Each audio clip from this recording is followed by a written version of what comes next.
News देखी थी जिसमें बताया जा रहा था कि आप जिस एरिया में जा रहे हो वहाँ का मौसम बहुत ज्यादा खराब है, जिस वजह से और भी कई सारी फ्लाइट्स कैंसिल कर दी गई हैं। इसलिए आपको भी अपनी फ्लाइट कैंसिल करके घर वापस आना चाहिए। लेकिन ब्रेड मुस्कुराकर जवाब देता है कि मैं पहले भी कई बार ऐसे मौसम में सेफली जहाज उड़ा चुका हूँ, इसलिए तुम परेशान मत हो, मैं जल्द ही घर वापस आ जाऊंगा। ये सुनकर उसकी बेटी खुश हो जाती है और कॉल काट देती है। उसके बाद ब्रैड जहाज के केबिन में आकर को पायलट से मिलता है। को पायलट थोड़ा सा नर्वस था क्योंकि आज वो पहली बार फ्लाइट उड़ाने वाला था। तभी एक एयर होस्टेस आकर ब्रैड को बाहर बुलाती है, जहां एक पुलिस अफसर ब्रैड को बताता है कि इमरजेंसी की वजह से तुम्हें एक कातिल को अपने साथ ले जाना पड़ेगा जिसका नाम टोनी है। टोनी एक बहुत ही ताकतवर और खतरनाक इंसान है जिस पर मर्डर का केस है और अब इसे जहाज के जरिए दूसरी कंट्री ले जाकर उम्र भर कैद के लिए जेल में डाला जाएगा। वो पुलिस अफसर ब्रैड से कहता है कि ये जिम्मेदारी हम तुम्हें इसलिए दे रहे हैं क्योंकि तुम एक काबिल और समझदार पायलट हो। ब्रैड मान जाता है और टोनी को सबसे लास्ट वाली सीट्स में बिठा देता है ताकि बाकी पैसेंजर्स को कोई परेशानी न हो। उसके बाद सभी पैसेंजर्स अपने सीट्स पर बैठ जाते हैं और ब्रैड जहाज के स्टाफ के पास आकर कंफर्म कर लेता है कि सभी पैसेंजर्स आ गए हैं, जिसके बाद जहाज टेक ऑफ कर लेती है। ऊंचाई पर पहुंचने के बाद ब्रैड जहाज को ऑटो पायलट पर लगाकर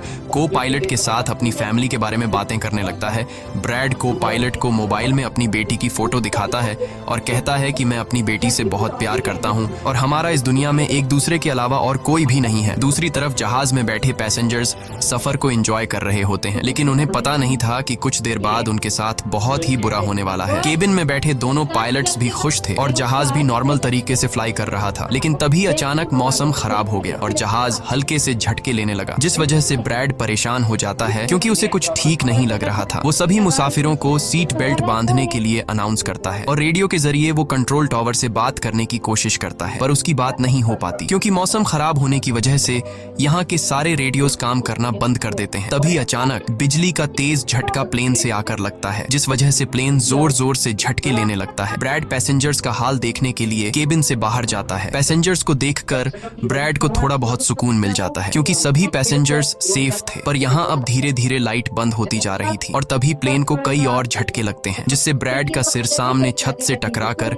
नीचे गिर जाता है और उसके माथे पर चोट लग जाती है। इस सूरत हाल को देखते हुए सभी पैसेंजर्स की हालत खराब होने लगी थी। ब्रैड जल्दी से वापस केबिन में आकर अपने साथी के साथ मिलकर प्लेन को संभालने में लग जाता है। ये उनके लिए काफी मुश्किल टाइम था। मौसम खराब होने की वजह से उन्हें आगे कुछ भी नहीं दिखाई दे रहा था। ब्रैड कहता है कि हमें प्लेन को नीचे लाना होगा क्योंकि अगर प्लेन को एक और झटका लगा तो प्लेन तबाह हो सकता है। ये लोग फौरन जहाज का अल्टीट्यूड कम करने लगते हैं और जहाज तेजी से नीचे की तरफ जाने लगता है। जहाज के अंदर मौजूद पैसेंजर्स काफी ज्यादा डरे हुए थे। तभी क्रिमिनल टोनी के साथ जो पुलिस अफसर आया होता है उसके हाथ से मोबाइल छूट जाता है। वो अपने मोबाइल फोन को उठाने के लिए अपना सीट बेल्ट खोल लेता है, जिसकी मदद करने के लिए एक एयर होस्टेस भी अपना सीट बेल्ट खोलकर आगे आती है।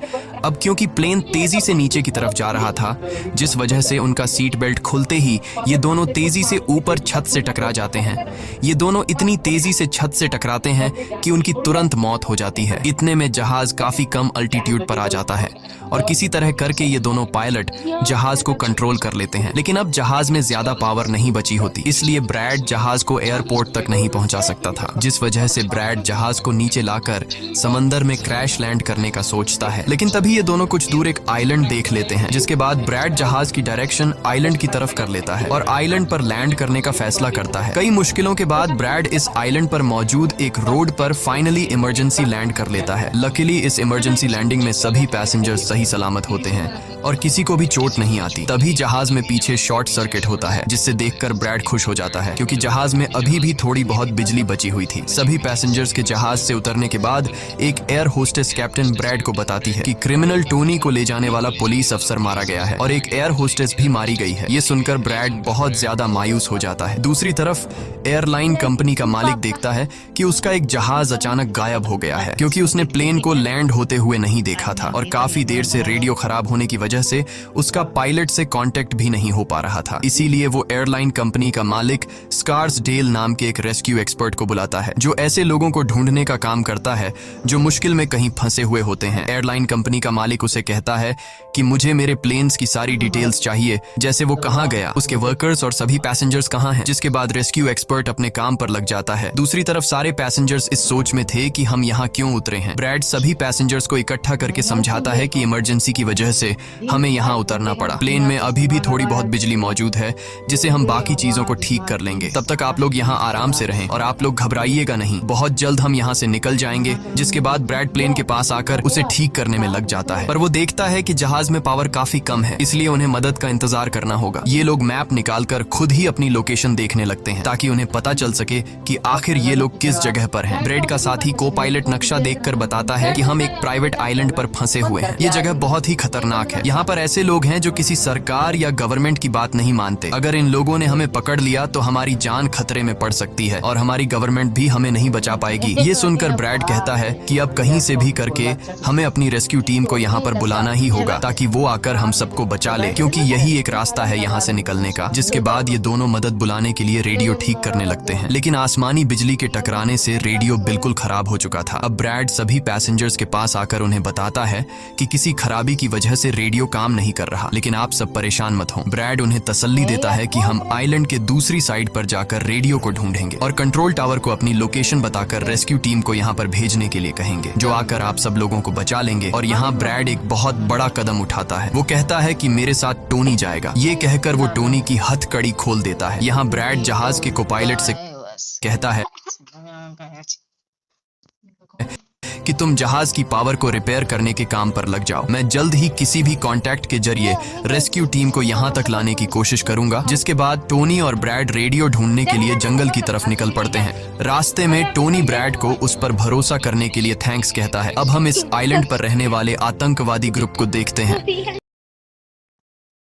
का लीडर अपनी टीम से तैयार होने को कहता है। आइलैंड के जंगल में ब्रैड और टोनी आगे बढ़ रहे होते हैं। टोनी ब्रैड से पूछता है कि तुमने मुझे आजाद क्यों किया और अब मुझे कहां लेकर जा रहे हो। तब ब्रैड उसे कहता है क्योंकि मैं तुम्हारी वजह से सबको खतरे में नहीं डाल सकता और यहाँ एक खतरनाक आतंकवादी ग्रुप है जिसका मेरे साथ मिलकर तुम्हें सामना करना है। तब टोनी ब्रैड से कहता है कि मैं एक मिलिट्री बैकग्राउंड से हूँ और मैं यूएस मिलिट्री में कई साल ड्यूटी कर चुका हूँ। कुछ ही देर में पीछे से टोनी की आवाज आनी बंद हो जाती है। जब ब्रैड पीछे मुड़कर देखता है तो टोनी वहां नहीं था। वो ब्रैड से अपनी जान छुड़ाकर भाग चुका था और अब ब्रैड अकेले ही जंगल में आगे निकल पड़ता है। जंगल में आगे बढ़ते हुए ब्रैड एक खाली पड़ी फैक्ट्री में जाता है जहां वो एक टेलीफोन को ढूंढ लेता है, लेकिन वो पुराने जमाने का टेलीफोन खराब पड़ा हुआ था। जिसके बाद ब्रैड साइड पर लगे उस टेलीफोन के तार जोड़ने लगता है और टेलीफोन काम करने लग जाता है। ब्रैड जल्दी से कंपनी के हेल्पलाइन पर कॉल करता है। ब्रैड हेल्पलाइन को अपनी लोकेशन और सब कुछ बता देता है, लेकिन लाइन में कोई गड़बड़ी होने की वजह से सामने वाले इंसान तक उसकी आवाज ठीक से नहीं पहुंच रही होती, जिस वजह से हेल्पलाइन वाले ब्रैड की कॉल काट लेते हैं। तब ब्रैड को एक आइडिया आता है। वो अपनी बेटी को कॉल करता है और उसे अपनी लोकेशन और बाकी सारी चीजें एक पेपर पर लिखकर उसके ऑफिस तक पहुंचाने को कहता है। तभी बातचीत के दौरान पीछे से एक आदमी आकर ब्रैड पर हमला कर देता है,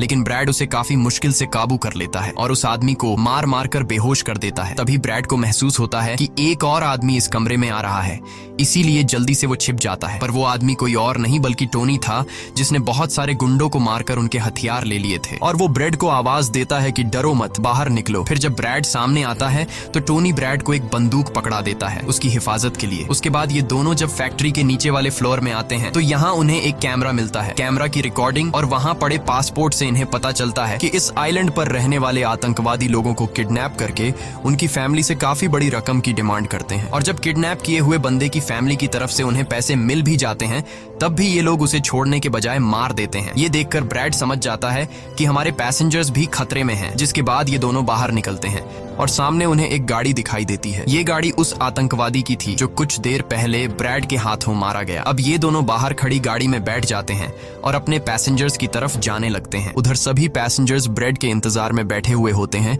कि ब्रैड जल्द ही उनके लिए मदद लेकर आ जाएगा। तभी उन्हें किसी गाड़ी की आवाज आती है। गाड़ी की आवाज सुनकर ये लोग खुश हो जाते हैं और ये लोग समझते हैं कि ब्रैड उनके लिए रेस्क्यू टीम बुला लिया है। लेकिन ये रेस्क्यू टीम नहीं बल्कि इस आइलैंड पर रहने वाले आतंकवादी थे। वो लोग गोलियां चलाकर सभी पैसेंजर्स को डराने लगते हैं। उन गोलियों की आवाज ब्रैड और टोनी ने भी सुन ली थी। जिसके बाद ये लोग कार की स्पीड बढ़ाकर जल्दी से प्लेन तक पहुंचने की कोशिश करते हैं। आतंकवादी ग्रुप का लीडर एयर होस्टेस से सभी यात्रियों की लिस्ट मांगता है। डर के मारे जल्दी से एयर होस्टेस उसे लिस्ट ला कर दे देती है। फिर गैंग का एक आदमी को पायलट से पूछता है कि तुम्हारा सीनियर पायलट कहाँ पर है, जिस पर को पायलट बताता है कि किसी काम से वो जंगल में गया था पर अभी तक वापस नहीं आया। तभी वहां पर ब्रैड और टोनी भी पहुंच पहुंच जाते हैं, लेकिन ये दोनों चुपके से दूर से इन लोगों को देख रहे होते हैं। इसी दौरान एक औरत वहां से भागने की कोशिश करती है, पर वो लोग गोली चलाकर उसे मार देते हैं। ये देखकर ब्रैड उनकी मदद करने के लिए जाता है, पर टोनी उसे रोक लेता है और टोनी कहता है कि तुम शांत रहो, अभी जाना ठीक नहीं। गैंग का लीडर सभी पैसेंजर्स को एक बस में बैठा लेता है और गैंग का लीडर अपने 2 साथियों को वहीं छोड़कर उनसे कहता है कि जाओ, जहाज के अंदर जो भी कीमती सामान है उसे ले आओ। जिसके बाद ये लोग सभी पैसेंजर्स को अपने अड्डे पर ले जाने लगते हैं। गैंग के जाने के बाद ब्रेड टोनी पर गुस्सा करने लगता है कि वो लोग हमारे पैसेंजर्स को ले गए और तुमने मुझे जाने ही नहीं दिया। जिस पर टोनी उसे समझाता है कि वो लोग काफी ज्यादा थे, अगर तुम चले भी जाते तो इतनी बड़ी आर्मी से अकेले नहीं लड़ पाते। अब ये दोनों प्लेन की तरफ बढ़ने लगते हैं और उन दोनों गुंडों को पकड़ लेते हैं जो प्लेन से कीमती सामान चुरा रहे थे। ब्रेड गन पॉइंट पर उनसे पूछता है कि तुम्हारा लीडर पैसेंजर्स को कहां पर लेकर गया होगा, जिस पर वो बताता है कि यहाँ से कुछ दूर हमारा एक अड्डा है और वो सब वहीं गए होंगे। दूसरी तरफ ब्रेड की बेटी रेस्क्यू एक्सपर्ट के पास ब्रेड का लिखवाया हुआ पेपर दे देती है, जिस पर प्लेन का लोकेशन और सारी जानकारी लिखी गई होती है। रेस्क्यू एक्सपर्ट सैटेलाइट की मदद से प्लेन की लोकेशन का पता लगा लेता है। उन्हें पता चल जाता है कि प्लेन एक आइलैंड पर फंसा हुआ है और उन्हें ये भी पता चल जाता है कि इस आइलैंड पर एक खतरनाक आतंकवादी ग्रुप है। इसके बाद वो रेस्क्यू ऑफिसर अपनी एक प्राइवेट आर्मी के कैप्टन को कॉल करता है और उसे ये सारी सिचुएशन समझाकर उस आइलैंड पर जाने को कहता है। प्राइवेट आर्मी का कैप्टन मान जाता है और अपने साथियों के साथ एक पैसों का भरा हुआ बैग और कई सारे वेपन्स के बैग गाड़ी में लोड करके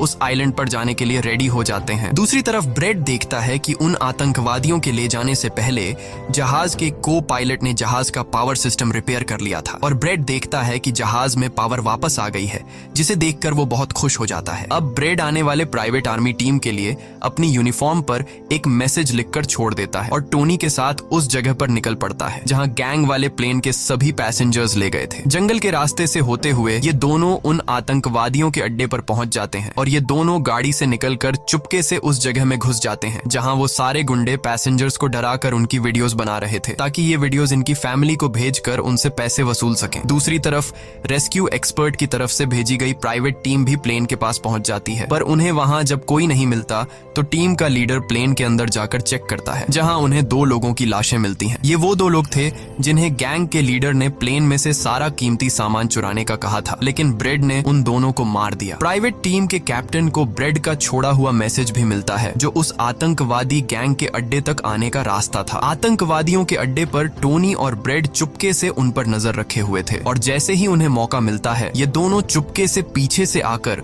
2 आतंकवादियों को मार देते हैं। फिर ये दोनों चुपके से आगे बढ़ते हैं और एक कमरे के बाहर जा पहुंचते हैं। इस कमरे के अंदर सभी पैसेंजर्स को कैद करके रखा गया था। अब ब्रेड इन लोगों को छुड़ाना तो चाहता था, पर वहां बहुत सारे गार्ड्स पहरा दे रहे थे और ब्रेड के पास दरवाजे का ताला खोलने की चाबी भी नहीं थी। इसके बाद ये दोनों एक एक करके उन गार्ड्स को मार गिराते हैं और टोनी तो हथौड़ा उठाकर कई सारे गार्ड्स को हथौड़े से मार देता है। यहाँ ब्रेड एक गार्ड से चाबी लेकर उन पैसेंजर्स को कमरे से आजाद कर देता है। वो उनसे कहता है कि जल्दी से उसी बस में बैठ जाओ जिसमें तुम सबको आतंकवादियों ने यहाँ लाया था, और वो सभी जल्दी से उस बस में जाकर बैठ जाते हैं। तभी टोनी ब्रेड के पास आकर बताता है कि यहाँ से गाड़ी के जरिए बाहर निकलने का सिर्फ एक ही रास्ता है, मगर वहाँ कई सारे गुंडे बंदूक लिए खड़े हैं जो हमें देखते ही हम पर गोलियां बरसाना शुरू कर देंगे। जब ब्रेड पैसेंजर्स की तरफ देखता है तो वो सभी बहुत ज्यादा डरे हुए होते हैं। अब यहाँ ब्रेड अपनी जान को खतरे में डालते हुए एक फैसला करता है और टोनी से कहता है कि मैं वहां पर मौजूद सभी आतंकवादियों का ध्यान भटकाऊंगा और तुम मौके का फायदा उठाते हुए सभी पैसेंजर्स को यहाँ से ले जाना। अब पहले तो टोनी ब्रेड को ऐसा करने से मना करता है। वो कहता है कि ऐसा करने से वो लोग तुम्हें मार देंगे, लेकिन ब्रेड कहता है कि इसके अलावा हमारे पास और कोई दूसरा रास्ता नहीं है। ये सुनकर टोनी मान जाता है। ब्रेड वहां से निकलकर आतंकवादियों के पास आता है। वहां ब्रेड गैंग के लीडर से बात करता है कि मैंने हेल्प के लिए इन्फॉर्म कर दिया है, जल्द ही यहाँ पर रेस्क्यू टीम आ जाएगी, इसलिए सभी पैसेंजर्स को यहाँ से जाने दो। ये सुनकर सभी गैंग वाले ब्रेड पर हंस पड़ते हैं और ब्रेड को पीटने लग जाते हैं। गैंग का हेड कहता है कि ऐसे कैसे छोड़ दूं, पैसों के बिना मैं किसी को नहीं छोड़ता। और अब जैसे ही ये लोग ब्रेड को मारने वाले होते हैं तभी वहां पर प्राइवेट रेस्क्यू टीम पहुंचकर आतंकवादियों पर हमला कर देती है और काफी देर तक गोलीबारी करने के बाद गैंग के कई सारे लोगों को मारकर वो ब्रेड को छुड़ा लेते हैं और ब्रेड को बस में उठाकर यहाँ से निकल जाते हैं। यहाँ गैंग का लीडर देखता है कि उसके कई सारे साथियों के साथ उसका छोटा भाई भी मारा गया। ये देखकर वो बहुत ज्यादा गुस्सा हो जाता है और कसम उठाकर कहता है कि वो इन लोगों में से एक को भी नहीं छोड़ेगा और सभी को चुन चुन कर मारेगा। इसके बाद वो अपनी टीम से कहता है कि जल्दी से तैयारी कर लो, हम जल्द ही इन लोगों को मारने के लिए निकलेंगे। बस में प्राइवेट टीम का कैप्टन सभी को बताता है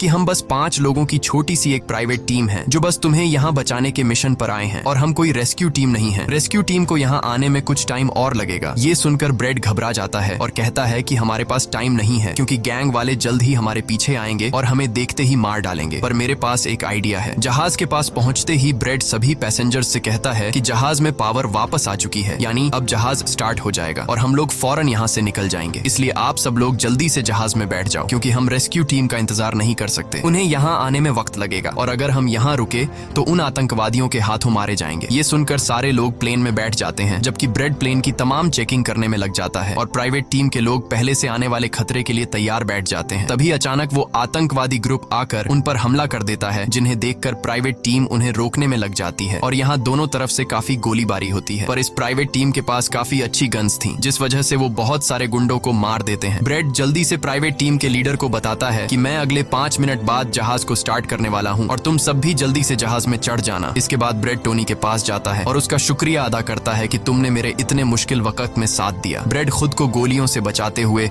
अंदर जहाज में आकर अपने केबिन में बैठ जाता है और अपने साथी को पायलट के साथ मिलकर प्लेन को स्टार्ट करने में लग जाता है। उधर टोनी के पास गोलियां खत्म हो जाती हैं और जब वो बुलेट्स ढूंढने के लिए प्राइवेट टीम का बैग चेक करता है तो उसे वहां पैसों से भरा हुआ एक बैग मिलता है। लेकिन इस वक्त टोनी पैसों को छोड़कर दूसरी बैग से गोलियां निकालकर दोबारा आतंकवादियों से लड़ने लगता है। यहाँ तब तक ब्रेड भी प्लेन को राइट साइड पर घुमा देता है। अब प्राइवेट टीम के सोल्जर्स भी एक एक करके जहाज में चढ़ने लगते हैं और टोनी उन्हें कवर फायर देता है। पावर आने की वजह से रेडियो भी काम करने लग जाता है। अब ब्रेड को प्लेन कंपनी का मालिक बताता है कि मैं तुम्हें कोई सुरक्षित जगह बता दूंगा जहां तुम जा सकते हो। अब सभी लोग जहाज में चढ़ जाते हैं पर टोनी नहीं चढ़ता। वो पैसों से भरा बैग लेकर वहां से भागने लगता है क्योंकि अगर वो इनके साथ प्लेन में वापस गया तो पुलिस वाले उसे फिर से पकड़कर जेल में डाल देंगे। गैंग का लीडर अपने साथियों को मरता हुआ देखकर गुस्से से पागल हो जाता है। वो प्लेन के सामने रॉकेट लॉन्चर लाकर उन्हें एक ही झटके में उड़ाने का सोचता है, लेकिन सही टाइम पर टोनी उसे देख लेता है। अब टोनी जल्दी से बंदूक उठाकर